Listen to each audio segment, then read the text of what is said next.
Onder begin van het dorp maakt deze protestopstelling duidelijk dat de verhouding tussen de eilanders en natuurbeheerder Natuurmonumenten een stuk beter kennen.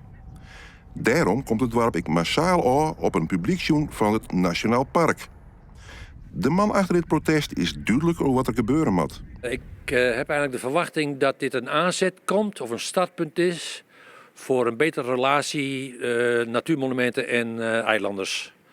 Een relatie die eigenlijk vanaf 1989 eigenlijk een beetje aan het vertroebelen is.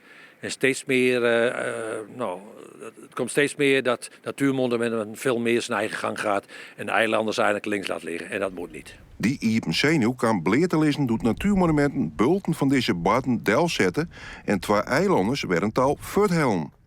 De natuurorganisatie helpt zien nou alle jaren fut.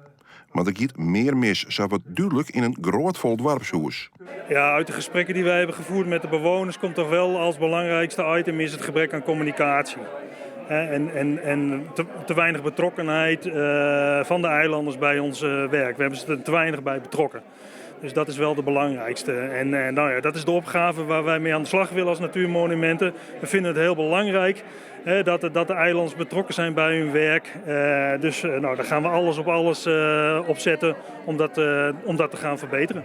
Natuurmonumenten komt de eilanders nou dus in de midden. Nou, het was natuurlijk een prachtig signaal wat de eilanders afgegeven hebben. Als je zag hoeveel mensen hier aanwezig waren, dat is dus duidelijk voor het natuurmonument, maar ook voor het overlegorgaan, dat het de eilanders heel erg serieus is. Ik ben altijd een beetje sceptisch, dus je moet altijd maar afwachten wat er uiteindelijk het resultaat ervan is. We gaan ervan uit dat het beter gaat worden en dat wij als eilanders eigenlijk ook weer serieus genomen zullen worden, net zoals het ook de bedoeling was bij de oprichting van het overlegorgaan.